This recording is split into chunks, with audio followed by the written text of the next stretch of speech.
በስመ አብ ወወልድ ወመንፈስ ቅዱስ አሐዱ አምላክ። ሐምሌ 4 በዚች ቀን የቅዱሳን አቡቂርና ዮሐንስ የሥጋቸው ፍልሰት ሆነ። ይህም እንዲህ ነው። እሊህ ቅዱሳን የካቲት 6 ቀን ሰማዕታት ሆነው በሞቱ ጊዜ ምዕመናን ሥጋቸውን ተሸክመው ወስደው በእስክንድርያ ከተማ በስተ ሰሜን ባለች በቅዱስ ወንጌላዊ ማርቆስ ቤተ ክርስቲያን ውስጥ በስውር አኖሯቸው። እስከ ሊቀ ጳጳሳት ቄርሎስ ዘመንም በዚያ ኖሩ። የእግዚአብሔር መልአክም ለቅዱስ ቄርሎስ ተገለጸለት።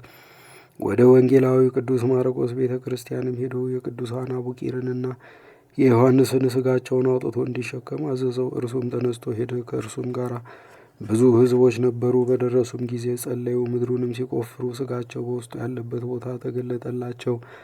በባህር ዳርቻ ወዳለች ወደ ሌላይቱም የቅዱስ ማርቆስ ቤተ ክርስቲያን በታላቅ ክብር የቅዱሳኑን ሥጋቸውን ተሸክመው አድርሰው በዚያ አኖሩ። በዚያም ቤተ ክርስቲያንን ሰሩላቸው።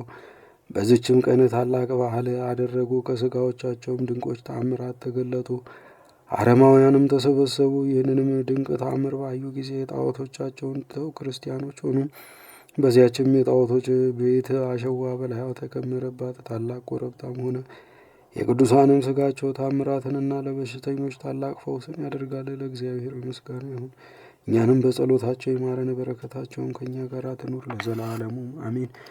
በዚችም ቀን ደግሞ የአማርያ ልጅ የሴዴቅያስ ልጅ የጎዶልያ ልጅ የኩሲ ልጅ የሶፎንያስ የረፍቱ መታሰቢያ ነው። እርሱም በይሁዳ ንጉሥ በኢዮስያስ ዘመን ትንቢት ተናገረ፣ እንዲህም አለ። እግዚአብሔር ከዚህ ዓለም ፈጽመው ይጠፋሉ አለ።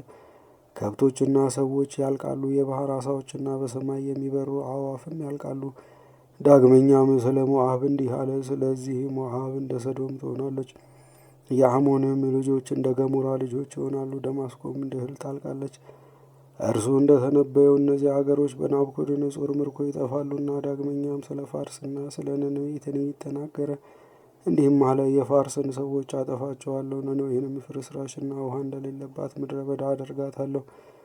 መንጋዎችም በመካከሏ ይሰማሩባታል። ይህችም ከተማ በመቄዶናዊ እስክንድር እጅ ጠፍታለች። ዳግመኛም ስለ ክርስቶስ መምጣት እንዲህ ተናገረ። ያን ጊዜም ሁሉ የእግዚአብሔርን ስም ይጠራ ዘንድ በአንድ ሕግ የሚገዙልኝ ዘንድ የአሕዛብን ሁሉ አንደበት ወደ ሕግ መልሳለሁ። ደግሞም እንዲህ አለ። ከኢትዮጵያ ወንዞች ማዶ መሥዋዕቴን ያመጡልኛል። ለእግዚአብሔር ምስጋና ይሁን።